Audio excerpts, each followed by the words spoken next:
Hello दोस्तों, तो आज हम लोग करने वाले हैं अपना जो है यूपी पुलिस रेडियो ऑपरेटर को जो एग्ज़ाम हो रहा है, उसका एनालिसिस करेंगे।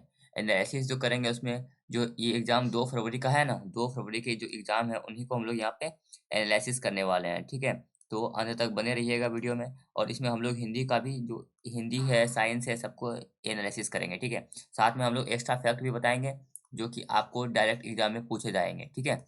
एक्स्ट्रा फैक्ट के लिए भी आपको ध्यान रखना है। तो सबसे पहला क्वेश्चन है जीके का। तो हम लोग देखते हैं जीके में कौन-कौन से क्वेश्चन पूछे गए थे, कब? 2 फरवरी को, जो यूपी पुलिस रेडियो ऑपरेटर का एग्ज़ाम हुआ था। तो चलिए देखते हैं, पूछा है कर्नाटक में कितने ट्राइबल भाषाएँ हैं? तो पूछ रहा है ट्राइबल भाषाएँ या फिर बोलियाँ? कर्नाटक में कितने ट्राइबल भाषाएँ या फिर बोलियाँ हैं? तो आपको इसको ध्यान रखना है, इसका आंसर क्या हो जाएगा? कर्नाटक में जो है ना 50 ट्राइबल भाषाएँ हैं। कितने? 50 ट्राइबल भाषाएँ हैं और भाषाई जनगणना के अनुसार कर्नाटक में 22 अनुसूचित जनजातियों के साथ-साथ 50 जनजातीय भाषाएँ भी हैं। तो आपको ध्यान रखना है कि 22 जो है अनुसूचित जनजाति है। 22 अनुसूचित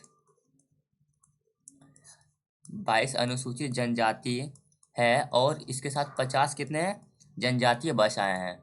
अगर आपको इसका ये चाहिए पीडीएफ चाहिए तो आप इसको टेलीग्राम चैनल पे हम लोग हमारे टेलीग्राम चैनल पे जॉइन हो सकते हैं, जिसका लिंक आपको इस वीडियो के डिस्क्रिप्शन में मिल जाएगा, ठीक है? तो कर्नाटक में कितने ट्राइबल भाषाएँ हैं? 50 ट्राइबल भाषाएँ हैं, इसको ध्यान रखना है, ठीक है? और पूछेगा कर्नाटक की ये भी पूछ सकता है कर्नाटक की आधिकारिक भाषा क्या है? तो आपको ध्यान रखना है कि कर्नाटक की जो आधिकारिक भाषा है वो है कन्नड़, ठीक है? इसको ध्यान रखिएगा। चलिए अगला क्वेश्चन देखते हैं। अगला है तुम्हारा क्वेश्चन क्या है कि पूछा गया था भारतीय न्याय संहिता 2023 में किस एक्ट को प्रतिस्थापित किया गया है? तो भारतीय न्याय संहिता जो था ना 2023 का उद्देश्य क्या था? पहले हम लोग ये देख लेते हैं। तो भारतीय न्याय संहिता 2023 का जो उद्देश्य था, वो हम लोगों का था 1860 के दंड संहिता को प्रतिस्थापित करना। 1860 में जो दंड संहिता आया था ना, 1860 में जो दंड संहिता आया था, इनको प्रतिस्थापित करना, दंड संहिता को प्रतिस्थापित करना, ये इसका उद्देश्य था, ठीक है? और मैं इसको एक बार टोटल बता देता हूँ, ठीक है? और क्या था कि अपराधों से संबंधित प्रावधानों को समेकित एवं संशोधित करना और उससे जुड़े या प्रासंगिक मामलों के लिए संशोधन करना। यही था आपका भारतीय न्याय द्वितीय संहिता 2023 का इसका आंसर, ठीक है? चलिए बढ़ते हैं अगले क्वेश्चन की ओर। और इसमें हम लोग क्या देख सकते हैं? इसमें 1860 में जो बना दंड संहिता था ना, उसकी जगह न्याय संहिता 2023 में हम क्रिमिनल प्रोसीजर कोड की जगह भारतीय नागरिक सुरक्षा संहिता 2023 और इंडियन इन एविडेंस एक्ट 1872 की जगह भारतीय साक्ष्य विधेयक 2023 पारित किया गया था। चलिए हम लोग को इतना नहीं देखना है, ये इम्पोर्टेंट नहीं था, ठीक है? लिखा हुआ है जीएसटी कब लागू हुआ? तो आपको पता होगा कि जीएसटी कब लागू हुआ? 1 जुलाई कब? 2017 को। जीएसटी जो है 1 जुलाई 2017 को लागू हुआ, ठीक है? और हम लोग क्या देख सकते हैं, जीएसटी जो लागू हुआ था, कौन सा अमेंडमेंट हुआ था? तो ये आपका कौन सा संविधान संशोधन था? तो 101वां संविधान संशोधन था, है ना? ये भी आपको ध्यान रखना है कि 101वां संविधान संशोधन था जो कब हुआ था? 2016 में हुआ था, ठीक है? चलिए अगला क्वेश्चन देखते हैं। अगला क्वेश्चन क्या है? अगला क्वेश्चन है भारत में महान न्यायवादी कौन नियुक्त करता है? महान न्यायवादी मतलब अटॉर्नी जनरल से पूछ रहा है, भारत में अटॉर्नी जनरल, ठीक है? तो अटॉर्नी जनरल ये क्वेश्चन पूछा है। तो भारत में जो अटॉर्नी जनरल है ना, ये नियुक्त करता है राष्ट्रपति के द्वारा। इसको राष्ट्रपति यानी कि प्रेसिडेंट इसको नियुक्त करता है, अटॉर्नी जनरल को, ठीक है? और अटॉर्नी जनरल यानी महान न्यायवादी किस अनुच्छेद में है? तो ये अनुच्छेद 76 में है, इसको भी ध्यान रखिएगा। अगला क्वेश्चन देखते हैं। अगला है 24 जनवरी 1950 में किस राज्य का गठन हुआ? तो 24 जनवरी 1950 में किस राज्य का गठन हुआ था? इसको ध्यान रखिएगा। इसमें ब्रिटिश कब हुआ था? उत्तर प्रदेश राज्य का दर्जा हासिल किया था। ये मिला था तुमको तुम्हारे उत्तर प्रदेश को। 24 जनवरी 1950 में उत्तर प्रदेश का गठन हुआ था, इसको ध्यान रखिएगा। चलिए अगला क्वेश्चन देखते हैं। अगला क्या है? बंगाल के स्वतंत्र सुल्तान की स्थापना किसने की थी? तो बंगाल के जो स्वतंत्र सुल्तान है उसकी स्थापना की थी मुर्शिद कुली खान। किसने? मुर्शिद कुली खान ने। अच्छा, इसका मतलब ये बिल्कुल भी नहीं कि आप इसी को बस पढ़िए, आपका इसका मतलब आपको आइडिया लग रहा है कि क्वेश्चन कहाँ कहाँ से बन रहा है, बस आपका इसका ये मतलब है, ठीक है। तो बंगाल के जो स्वतंत्र सुल्तान है उसकी स्थापना की थी मुर्शिद कुली खान ने, ठीक है। और अगर पूछ लेगा कि बंगाल के जो अंतिम नवाब है वो कौन है, तो अगर पूछ लेगा लास्ट लास्ट नवाब कौन है, तो लास्ट नवाब थे तुम्हारा सिराजुद्दौला। कौन थे? सिराजुद्दौला। ये तुम्हारे लास्ट नवाब थे बंगाल के, ठीक है, इसको ध्यान रखिएगा। और अगर पूछेगा ये जो थे सिराजुद्दौला जो थे ना अंतिम, ये क्या थे, ये स्वतंत्र नवाब भी थे, अंतिम स्वतंत्र नवाब। उसके बाद तो अंग्रेजों के गुलाम हो बन गए थे नवाब, और अंतिम स्वतंत्र नवाब अंग्रेजों के अधीन हो गए थे ना, तो अंतिम स्वतंत्र नवाब भी सिराजुद्दौला ही थे, ठीक है। चलिए अगला देखते हैं, पुलिस सुधार समिति का गठन कब हुआ? तो पुलिस सुधार समिति का गठन कब हुआ था? ये आपका हुआ था पुलिस 5 जनवरी 2000 को। कब? 5 जनवरी 2000 को पुलिस सुधार समिति का गठन हुआ था। चलिए बढ़ते हैं अगले क्वेश्चन की ओर। अगला क्या क्वेश्चन पूछा गया था? कार्यस्थल पर महिलाओं के यौन उत्पीड़न की शिकायत महिला कितने दिन में कर सकती है? तो कार्यस्थल पर जो महिलाओं के साथ यौन अगर उत्पीड़न होता है तो वो 3 महीने से ज्यादा समय नहीं बीता हो, मतलब 3 महीने के अंदर, 3 महीना के अंदर वो शिकायत कर सकती है, ठीक है। ध्यान रखिएगा 3 महीने के अंदर वो शिकायत कर सकती है। चलिए अगला क्वेश्चन क्या है, कितने महीनों में काम, कम से कम, ये काम नहीं है, कम से कम 28 दिन होंगे। तो यहाँ पे देखो 28 दिन तो हर महीने में होता है। अगर बात करेंगे जनवरी में, जनवरी में 31 दिन होता है, 31 दिन अगर होता है तो 28 दिन तो इसमें भी होंगे ना। फिर फरवरी में देखेंगे, फरवरी में 29 या 28 दिन भी होता है, तो 28 दिन तो इसमें भी हुए, ठीक है। फिर मार्च में देख लेते हैं, मार्च में तुम्हारा 30 दिन होता है, तो 30 दिन, सॉरी, मार्च में 31 दिन होता है, तो 31 दिन में तुम्हारा 28 दिन तो इसमें भी होंगे। मतलब इस तरह के हर मंथ में जो है 28 दिन होते ही हैं, ठीक है। तो इसका आंसर क्या हो जाएगा? सभी महीनों में 28 दिन तो सभी महीनों में होंगे, ठीक है। आई होप कि आपको समझ में आया होगा, सभी महीनों में। चलिए अगला क्वेश्चन देखते हैं। अगला देखो विज्ञान का क्वेश्चन आ गया, ठीक है। अच्छा अगला क्वेश्चन क्या आ गया? विज्ञान में क्या है? कोणीय वेग, कोणीय वेग की इकाई क्या है? ये क्वेश्चन पूछा है कि कोणीय वेग की इकाई क्या है। तो आपको पता होगा कि कोणीय वेग की इकाई जो है ना, रेडियन, आरएडी का मतलब रेडियन होता है, रेडियन पर सेकेंड है। क्या है? रेडियन, में हिंदी में लिख देता हूँ, रेडियन पर सेकेंड, ये है तुम्हारा कोणीय वेग की इकाई। चलिए अगला क्वेश्चन देखते हैं। अगला पूछा है बल का इकाई क्या है? तो बल का इकाई तो न्यूटन है ना। बल का इकाई क्या है? न्यूटन है, न्यूटन, या फिर ऐसे लिख सकते हो केजी मीटर पर सेकेंड स्क्वायर, ये, ठीक है। चलिए अगला देखते हैं। अगला क्वेश्चन क्या है? यदि W बराबर डैश है तो चंद्रमा पर वस्तु का भार कितना होगा? अच्छा आपको यहाँ पे ध्यान रखना है, चंद्रमा पे जब हम लोग जाते हैं ना, जब ग्रेविटी यानी कि ये ग्रेविटी बदलता है, जब ग्रेविटी बदलता है तो फिर वहां पे हम लोग का द्रव्यमान कम नहीं होता है, द्रव्यमान सेम ही रहता है। द्रव्यमान मतलब मास, मास हमेशा बराबर ही रहता है, बदलता क्या है? भार, यानी कि वेट बदलता है, ठीक है। तो इसको ध्यान में रखना है। अगर पूछेगा क्वेश्चन कि मान लो किसी पृथ्वी पे किसी आदमी का द्रव्यमान 8 था, तो क्या वो चंद्रमा, आपका जो चंद्रमा पे जाके उसका द्रव्यमान कम होगा? तो नहीं। लेकिन अगर मान लो ये पूछेगा कि किसी व्यक्ति का धरती पे यानी कि पृथ्वी पे जो है 8 किलो का वजन है, तो वो चंद्रमा पे जाके क्या 8 किलो ही रहेगा? तो नहीं, 8 किलो नहीं रहेगा, ठीक है। उसका जो है G/6 हो जाता है, मतलब 8 को 6 से भाग दे दो, छः मान लो, ऐसे मैं बता देता हूँ। मान लो किसी का भार 60 किलो है, ठीक है। तो किसी का 60 किलो भार है ना, 60 किलो वेट है। अब वो जैसे चंद्रमा पे चला गया, तो जब धरती पे नाप रहा था अपना पृथ्वी पे, तो वहाँ 60 किलो उसका आ रहा था, लेकिन जब चंद्रमा पे वो नापेगा ना, तो वो हो जाएगा 60/6, यानी कि 10 किलो ही उसको वहाँ पे ऐसे उसका वेट बुझाएगा, ठीक है। तो होता क्या है, हम लोग का त्वरण यहाँ पे जी होता है ना, ग्रेविटी, तो एक्सीलरेशन ड्यू टू ग्रेविटी जो है जी, ये हम लोग का यहाँ पे जी होता है, और वहाँ पे क्या होता है, इसका जी का 6 भाग हो जाता है, इसीलिए हम लोग क्या करते हैं, इसको 6 से भाग दे देते हैं, तो डब्लू क्या हो जाएगा? G/6 हो जाएगा, ठीक है। ध्यान रखिएगा इसको। अगला क्वेश्चन है जड़त्व नियम क्या कहलाता है? तो जड़त्व का नियम मैं पूरा बता देता हूँ आपका डेफिनेशन। क्या है? यदि कोई पिंड विरामावस्था में है या एक सीधी रेखा में एक समान गति कर रहा है, तो वह स्थिर रहेगा या एक समान गति से रहेगा, रेखा में गति करता रहेगा जब तक कि उसे कोई बाह्य बल ना लगे। मतलब क्या? मतलब ये है कि अगर मान लो ये एक बॉल है, ठीक है, ये एक बॉल लुढ़क रहा है, मतलब चल रहा है, ये एक बॉल चल रहा है, चल रहा है, चल रहा है, तो ये हमेशा चलते ही रहेगा। ये जो बॉल है हमेशा चलते ही रहेगा जब तक कि इस पे कोई बाह्य बल यानी कोई एक्सटर्नल फोर्स इसको रोके या फिर धक्का ना दे। ठीक है, मान लो ये बॉल जो है 2 मीटर पर सेकंड की स्पीड से चल रहा था, तो ये चलता ही रहेगा जब तक कि इस पे को कोई रोके या फिर धक्का ना दे। ठीक है, तो फिर हम लोग देखते हैं कि भाई ये रुक कैसे जाता है। जब कोई भी अगर बहुत दूर का आते हैं तो वो फिर रुक जाता है, तो कुछ देर बाद वो होता क्या है ना, वो फ्रिक्शन फोर्स यानी घर्षण बल उसको रोक देता है। ठीक है, या फिर घर्षण बल ले लो कि हवा सब भी उसको रोक देता है। ये जड़त्व का नियम क्या है? जड़त्व का नियम है जब भी कोई कोई वस्तु हमेशा चलता ही रहेगा जब तक कि उस पे कोई बाह्य बल ना लगे, वो अपना जो है अपना स्थिति चेंज नहीं करता है। आई होप कि आपको समझ में आया होगा जड़त्व का नियम। चलिए, पूछ रहा है समांतर क्रम में जुड़े प्रतिरोधों का तुल्य आर क्या होता है? तो समांतर क्रम में जो प्रतिरोध जुड़ते हैं ना, समांतर क्रम का क्या मतलब है? यहाँ ऐसे एक सेकंड।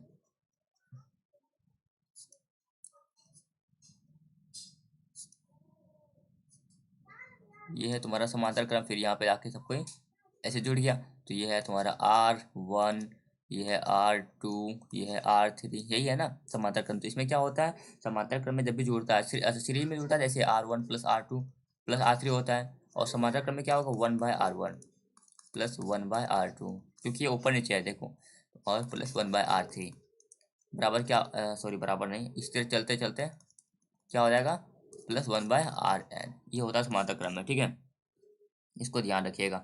चलिए, अगला क्वेश्चन क्या है, इंसुलिन का निर्माण कहाँ होता है? तो पूछ रहा है इंसुलिन का निर्माण कहाँ होता है? तो इंसुलिन का निर्माण कहाँ होता है? पैनक्रियाज में यानी कि कहाँ पे, अग्नाशय में। इंसुलिन का निर्माण कहाँ होता है? अग्नाशय में होता है। ठीक है, ये आपका यही इसका आंसर हो जाएगा। बताइएगा आप लोग कमेंट करके आपका कितना सही हुआ। ठीक है, अगर आप एग्जाम देके आए हैं और आप अगर एग्जाम नहीं, आपका एग्जाम अभी नहीं हुआ है, तो बताइए, ये भी कमेंट करके बताइएगा आपका एग्जाम कब है। ठीक है, चलिए अगला देखते हैं आपका, पास्कल किसका मात्रक होता है? पास्कल, जिसको डिनोट करते हैं पी से, ये होता है तुम्हारा प्रेशर, यानी कि किसका, दाब का मात्रक। किसका होता है? ये दाब का मात्रक होता है। ठीक है, तो देखिए मैं यहाँ पे इंग्लिश हिंदी दोनों को साथ में लेकर चल रहा हूँ, जिससे कि कोई अगर इंग्लिश में पढ़ा है तो उसको भी समझ में आया, और जो हिंदी में पढ़ा है उसको भी समझ में आया।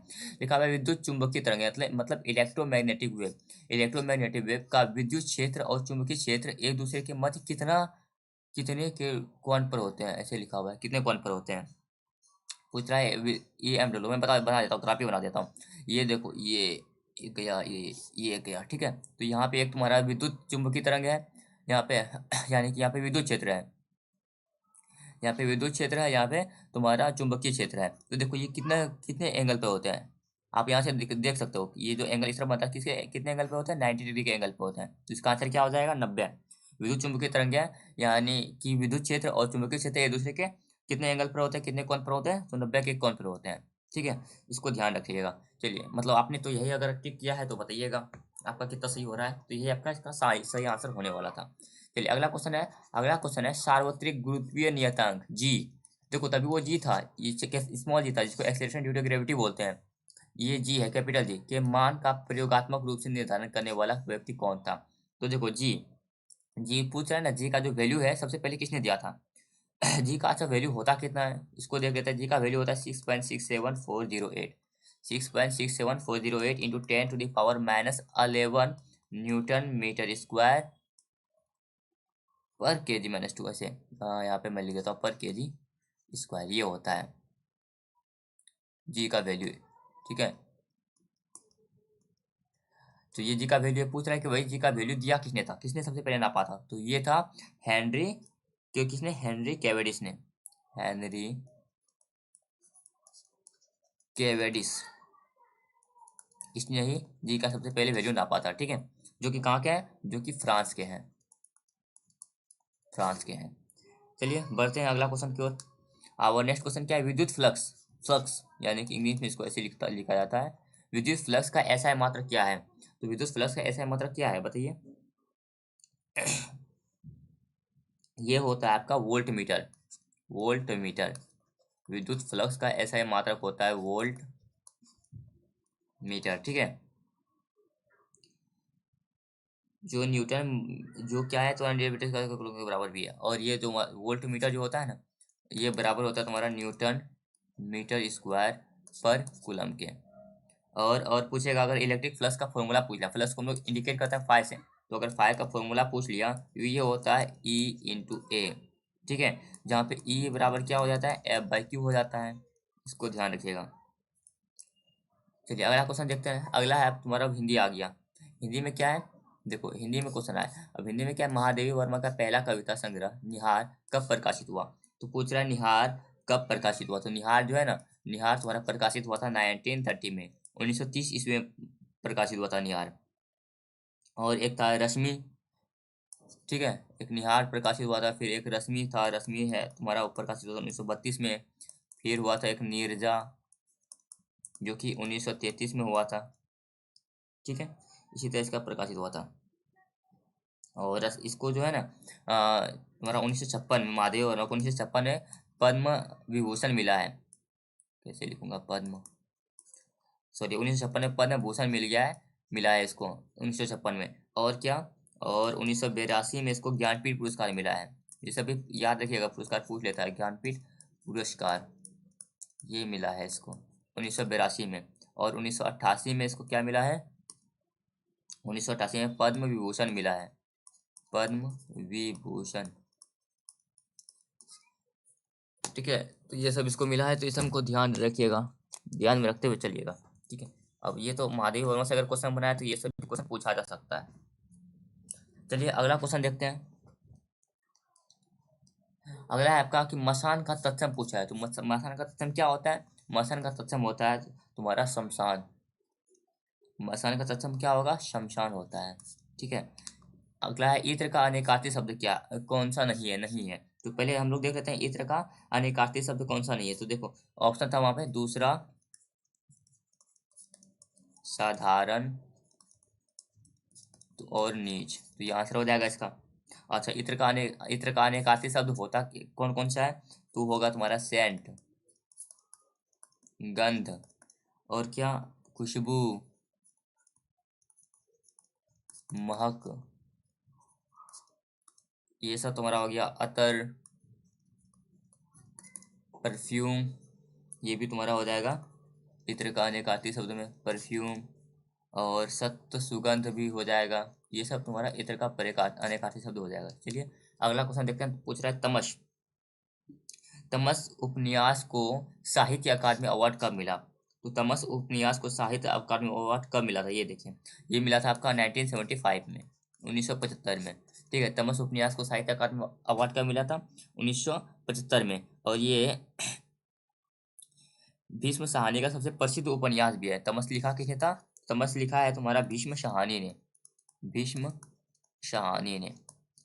और कब लिखा था, 1973 में लिखा था, ठीक है। चलिए अगला देखते हैं। द्विवेदी युग की शुरुआत किस कवि से हुई।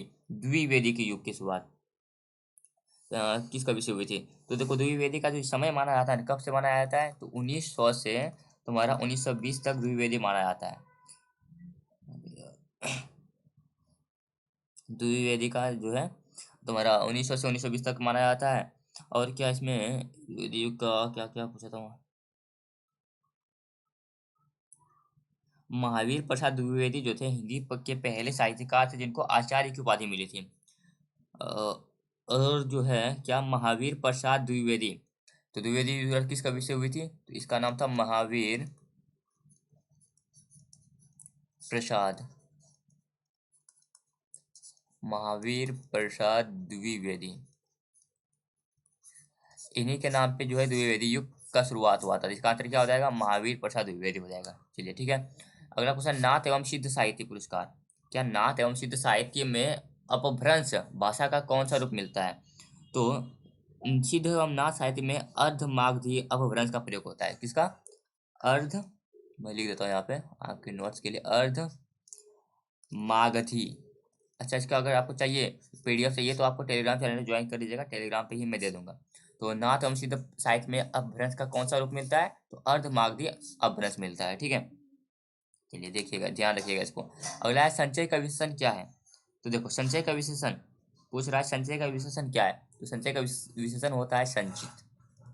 संचय का विशेषण क्या है, संचित है। चलिए अगला देखते हैं। तृतीय का शुद्ध शब्द क्या है, तृतीय। तृतीय ऐसे ऐसे नहीं लिखा जाता, तृतीय, अरे यार, तृतीय लिखा जाता है ऐसे, तृतीय, तो ये इसका आंसर हो जाएगा, ठीक है। अगला देखते हैं विदूषक। पूछ रहा है विदूषक का स्त्रीलिंग क्या होगा। तो विदूषक का स्पेलिंग क्या होगा? विदूषक, चलो विदूषक करते हैं। इसका वैसे हमको आंसर मुझे भी नहीं पता, कि ये आंसर गूगल पर भी नहीं मिला। ठीक है, तो मैं एक बता देता हूँ। विद्वान अगर पूछ लेगा ना, विद्वान, पता नहीं ये क्वेश्चन सही था कि नहीं। विद्वान का अगर पूछेगा तो होता है विदुषी, विदुषी।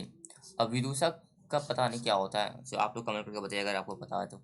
ठीक है, चलिए अगला देखते हैं। अडिग, अडिग का विलोम पूछ रहा है, अडिग का। तो अडिग का विलोम क्या है? चल, अस्थिर। अडिग का मतलब ये होता है ना, अस्थिर होना या फिर गतिशील। ये तुम्हारा हो गया अडिग का विलोम। चलिए अगला देखते हैं। अनावश्यक में कौन सा उपसर्ग है? पूछ रहा है अनावश्यक में कौन सा उपसर्ग है। तो अनावश्यक में जो है ना, एक सेकेंड एक सेकेंड एक सेकेंड एक सेकेंड, अनावश्यक, ये है ना, सो क्या क्लिक हो जा रहा है, ये उपसर्ग है। ठीक है, अगला देखते हैं। धीरे धीरे में कौन सा क्रिया विशेषण है? तो धीरे धीरे, धीरे धीरे में कौन सा क्रिया विशेषण है? ये है तुम्हारा रीतिवाचक, रीतिवाचक। धीरे धीरे में कौन सा क्रिया विशेषण है? रीतिवाचक क्रिया विशेषण है। अगला देखते हैं। सुमित्रा नंदन पंत की किस रचना हेतु 1960 में साहित्य अकादमी पुरस्कार मिला? तो सुमित्रा नंदन ने जो ये था आपका कला और बूढ़ा चांद पर, क्या? कला और बूढ़ा चांद पर। इसका आंसर क्या हो जाएगा? कला एवं बूढ़ा चांद पर। चलिए अगला देखते हैं। अनुभवों, अनुभवों के कितने पद होते हैं? तो अनुभवों के कितने पद होते हैं? 4 होते हैं। कितने? 4 पद होते हैं। ठीक है, कौन कौन सा? सात्विक, कायिक, मानसिक और आहार्य। ध्यान रखिएगा। राजतंत्र का विलोम क्या होता है? तो राजतंत्र का विलोम क्या होगा? गणतंत्र। जहाँ पर राजा का तंत्र नहीं है, गणतंत्र। अगला देखते हैं। अगला है, पउमचर्यू के रचयिता कौन है? तो पउमचर्यू के रचयिता जो है ना, एक जैन कवि कौन है? स्वयंभू, स्वयंभू। ये जो थे एक जैन कवि थे, स्वयंभू है। ठीक है, अगला, दो विलोम शब्दों के बीच डैश का चिन्ह होता है। तो देखो, दो विलोम शब्दों के बीच इसका चिन्ह होता है। ठीक है ना, इसी का चिन्ह होता है। इसको क्या बोलते हैं? योजक चिन्ह। क्या बोलते हैं इसको? योजक चिन्ह। तो दो विलोम शब्दों के बीच योजक चिन्ह का प्रयोग होता है। तलवार का पर्यायवाची पूछा है, तो तलवार का पर्यायवाची क्या होगा? एक होगा अशी, फिर कृपान, फिर करवाल, फिर हो जाएगा तुम्हारा खड्ग, फिर हो जाएगा शमशीर,